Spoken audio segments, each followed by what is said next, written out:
Welcome everybody back to Forza Horizon 5, and today we're dealing with another seasonal championship. This one's called D-List, and as the name suggests, we're going to be in D-Class cars. No other restrictions other than that, so should have a wide variety of vehicles to choose from. Certainly more than some higher classes, that's for sure. As yeah, you can get all manner of vehicles in that class. Yards, turn right. You know, you'll have your absolute slowest cars, or you'll have some mid-level performance classic cars. Hell, even some modern cars might be in there. So yeah, getting there in the Lincoln Co, which has been part of this current series on the festival playlist.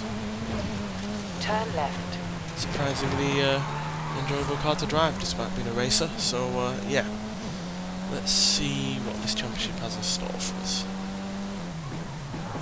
You have arrived at your destination. Right, where are we going to be racing? We're going to be on the Mexico circuit at one point. Alright, well, that's good.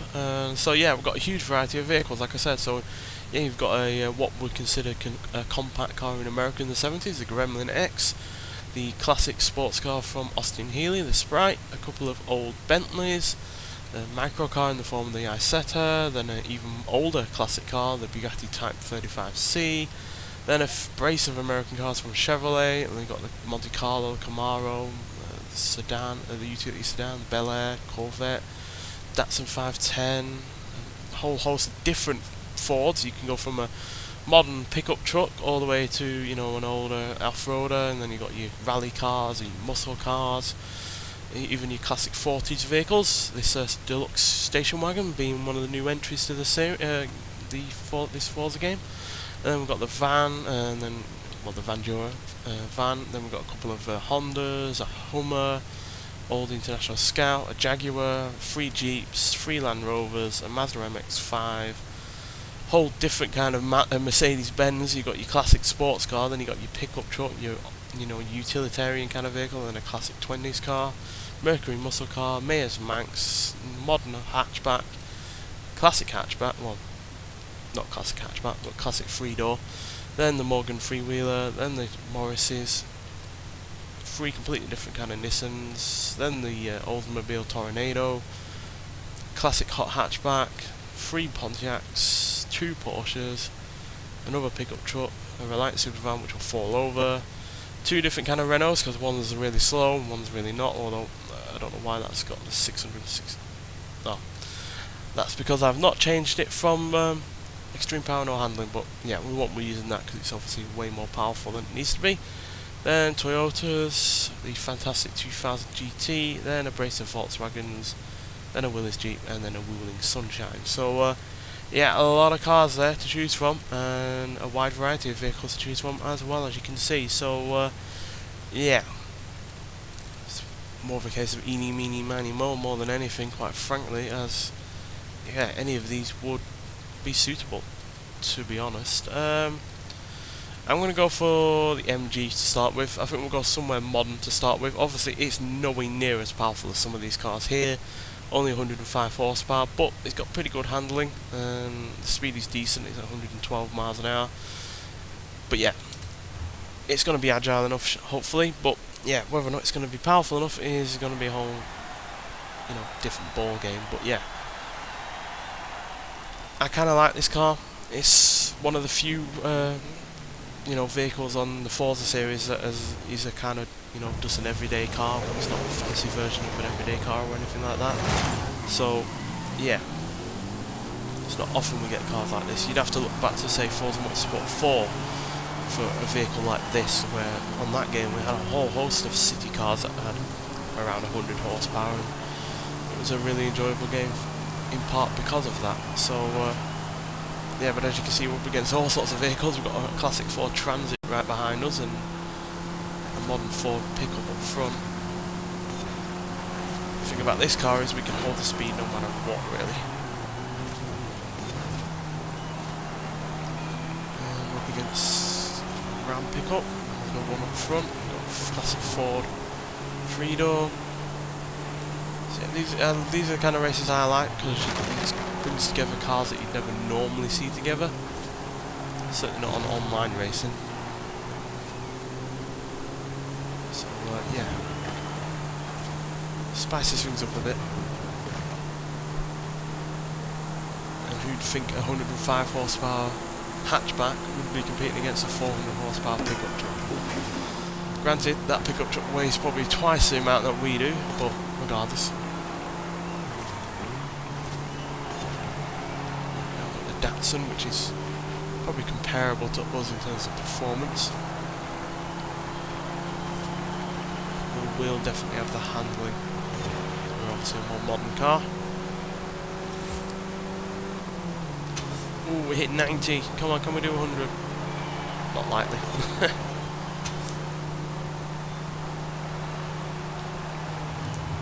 Close though, 97. As you can see, the Datsun is keeping up with us though. I think that's even lighter than we are while having around the same power. Oh, the brake's not working properly there. Or maybe I just come down hard enough on them.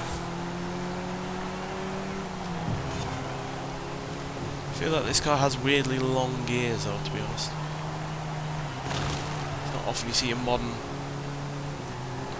car like this that is supposed to be, I imagine, economical, getting up to 60 mile an hour thereabouts in second gear.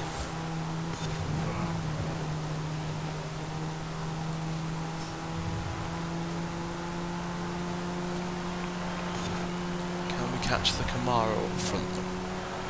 Got more power than we do. It is a heavier car. Yeah, it's 70s American car, so it's not exactly got the greatest handling, although compared to the previous Camaros it does have decent handling. I just don't think the amount of power it has was enough to really challenge it in that regard. Come on. Yeah, this car kind of dies in its fourth gear. Although, oh, ever so close to getting 100 mile an hour that time round. A couple mile an hour better than last time. Right, let's do better on the brakes and hopefully we'll catch up to the Camaro.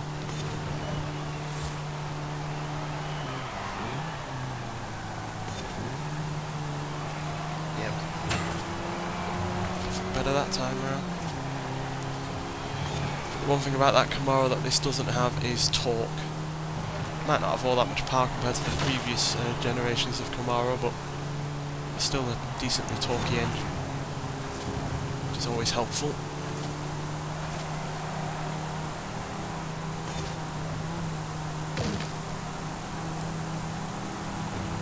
Come on. Inside the line, so he's got less distance, but for some reason he braked there.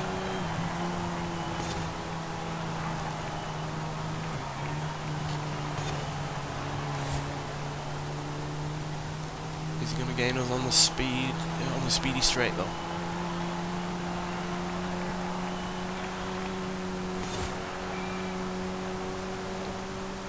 Nope, he struggled with handling out of that corner. Well, despite having way less power than most cars here, we managed to win. 105 horsepower in a small compact package, and it worked. Probably not the most exciting race ever, but I enjoyed that really quite a lot, especially given the real variety of vehicles that we had there. Yeah, I think there was only, the pickup, the Ram Power Wagons were the only cars there that were repeats. So yeah. That was really rather enjoyable. So yeah, let's get on to the second race and see what we can do in a different kind of car. Right, so despite being rather underpowered, the MG there did really rather well. So let's go for something that has a bit more guts to it, i.e. more power. Yeah, obviously there's a lot of tempting cars here because a lot of them have really rather quite large engines and decent amount of power. As you can see, the Cyclone spoiler there has more than 3 times the power of the MG. And yeah. Ooh, what to pick? Ooh, the Pontiac GTO.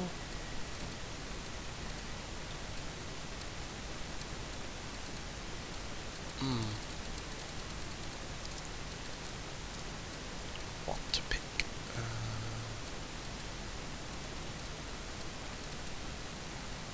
So many choices. I think we'll go with the GTO. I don't think we've driven that before. Yeah, we'll go with the GTO.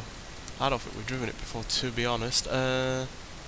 Although the Fibre Trans Am from the 87 is pretty tempting as well, because even though it's a little bit heavier, it does have better handling and braking, but way less in the terms of power and torque. We'll go with the Classic. I do really rather enjoy this car. It's, yeah, definitely one of my favourite muscle cars from the golden age of that kind of type of vehicle. So yeah, 360 horsepower from its 6.4 litre V8 is pretty tasty, and yeah, obviously again way more power than the MG. So acceleration and speed shouldn't be a problem, but like with the MG, handling and braking definitely will be. So yeah, hopefully we can keep it under control. Looking forward to seeing what other kind of vehicles we're going to be going against this time, because they usually change. Yeah, we've got the classic Mercedes, we've got the Morgan Freewheeler, we've got the Super Van and the POP 50, which is roaring ahead, but is not going to handle very well. Or maybe it will. We've got an Oldsmobile Tornado, a Jeep CG5. There's another Peel right up ahead. Of a Gladiator, and right next to a Willys Jeep, which I didn't think I'd ever see.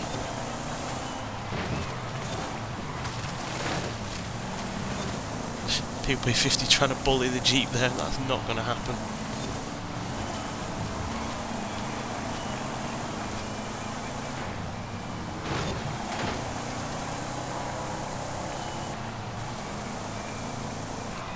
Funny if one of those Peels actually got into a podium position. Whoa, lots of tail happiness with this car, and it's obviously quite wobbly as well. Very lean-tastic. Oh dear, ow.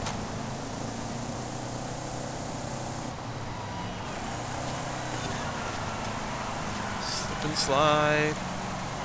Best way of getting these cars around corners, quite frankly.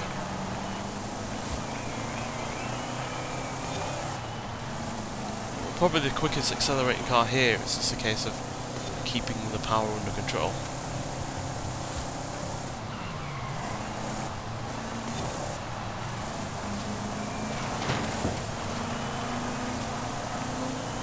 Don't want to bully you out the way, Peel, but I have to overtake. Goodbye, Willys Jeep. No match for me. Ow. Although you probably are in terms of handling, because you've got all-wheel drive and I don't. No doubt less power to wrangle around. What is up front?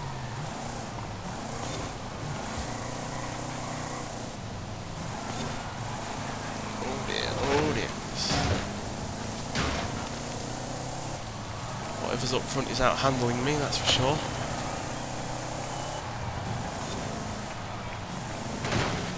Just do not have the steering whatsoever on this car.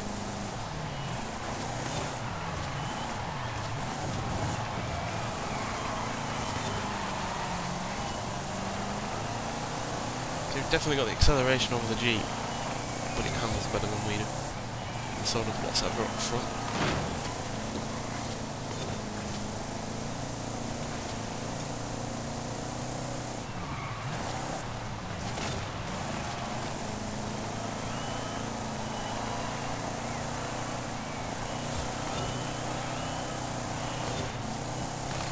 Try and be agile. We are skinnier than we are. Speak it like that.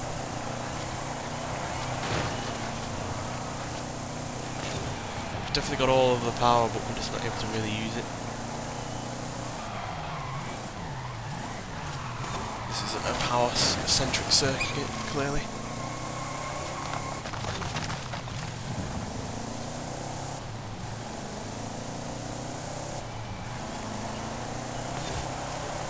Well, the GTO's been beaten by what looked like a pickup truck. I'm not sure what, it might have been the Mercedes one.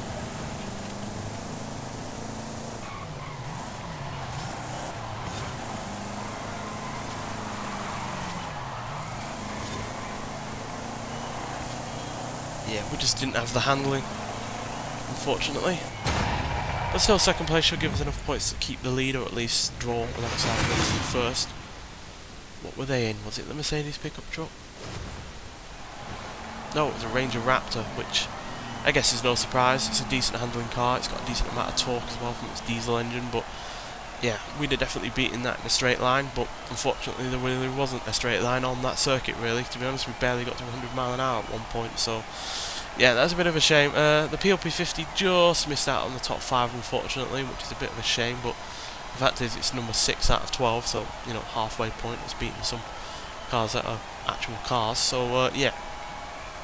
So that gives us 16 points, so yeah, we're 2 points ahead of the Ranger. So still everything to play for in the third and final race, so let's get there and see what happens. Right, so despite the GTO there being one of the most powerful cars on this championship, it unfortunately didn't have the handling to make up for any of its, you know, lack of ability to use its speed. So yeah, that was a bit disappointing, quite frankly. So yeah, we've had technically British, Chinese with the MG, we've had American with the Pontiac, so now let's try and find something with a bit more of a European flavour to it. Now obviously Ford of Europe are a fair bit different to their Ford of America counterparts, so you know, like so the Fiesta, the Escort, the Lotus Cortina and the like aren't technically American, but yeah, obviously they have their American aspects to them. Jaguar Mark II is tempting given how awesome that car is, and we've obviously got some German and Japanese ones, the Mazda, Mercedes,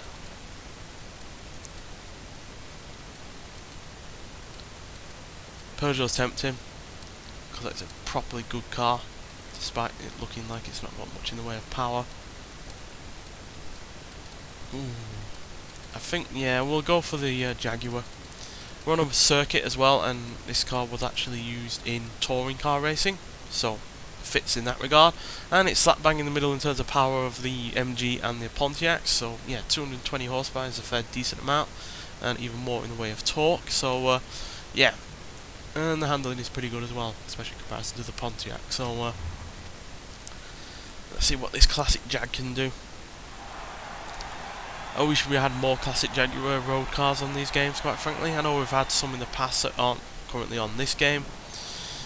I think it was the XJ, the one with the big V12 engine. We don't currently have that in this game, which is a bit of a shame. But there are plenty more that we could definitely have from Jaguar that we just haven't had before, no matter what Forza game. So yeah, but regardless, this is a cracking car. Hopefully it will do well.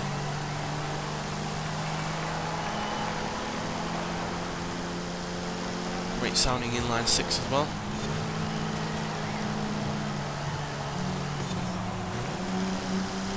And despite its age, it actually has pretty good brakes. It was the I think the first road car to have disc brakes, so despite its age, it's not going to be the worst sounding car here.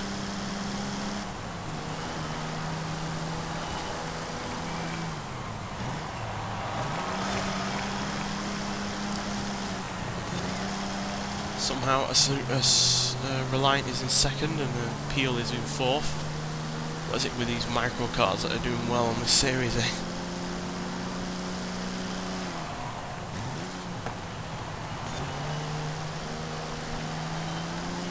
Nice clean handling from this Jaguar, no fuss whatsoever.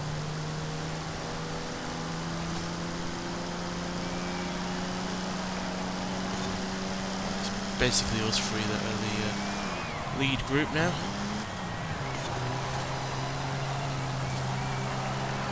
Supervan is taking it too cautiously around the corners so it doesn't roll over.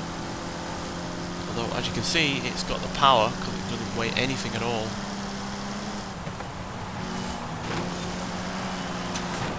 Oh, the Camara's jostling with us. Yeah, that Supervan is pretty quick in a straight line just because it doesn't weigh very much.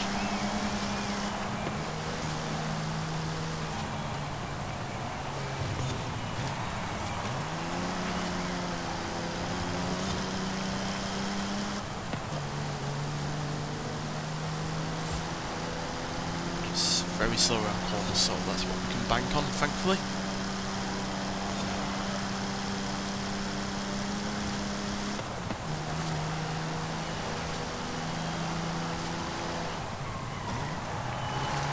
not really had very many quick cars in this game, have we? I think the fastest we've been is 101 mile an hour with that Pontiac, so yeah. Not a speed freak of a series, or a championship even, but really enjoyable considering the kind of cars we get to use. And the ones we can compete against as well. I'm surprised the Camaro's as quick as it is in comparison to this, because that has what, 175 horsepower thereabouts, so we've got a fair decent more power, but I think the torque again with that car. And maybe the gearing, because yeah, they were very much geared for acceleration, American cars from the time. Whereas this is a lot more about cruise speeds and higher speeds at the top end, so just got past it now, thankfully. Is it going to gain on us?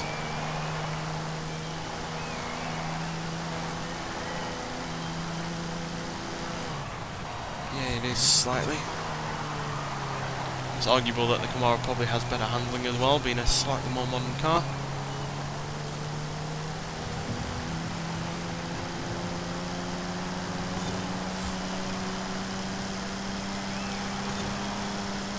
Not much turning there, fair bit of understeer, killed our speed a bit there.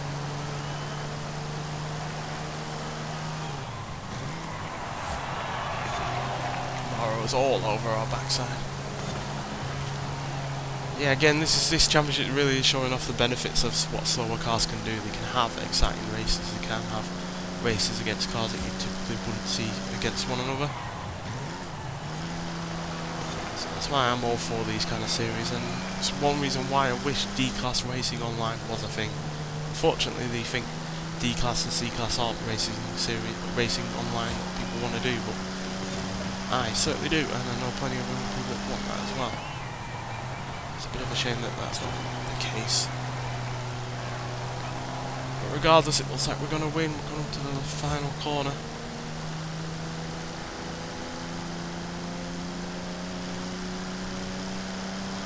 Camaro does seem to be gaining, but just doesn't have that enough of an edge to make up for the distance. So yeah, the Jaguar gives us our final win there. 2 wins, 1 second place. That's a fairly good championship as far as I'm concerned, and yeah, 3 really rather quite different vehicles. Obviously 2 of them are classics, and they're only about 6 years apart, but yeah, the Jaguar and the Pontiac were very much different vehicles, and both of those were also very much different to the MG. So yeah, that gives us a 20 points, 6 points ahead of the Camaro, and 16 points ahead of the 77 Escort. So yeah, on the whole, a fun championship, and at the end of the day, it gives you 5 points towards the festival playlist, which means you can get yourself closer towards getting that Ford Super Deluxe station wagon, which is a very good car, quite frankly, considering its age, and yeah, very fun to upgrade as well. So yeah, nonetheless, thanks for watching, and I'll see you in the next one. Bye.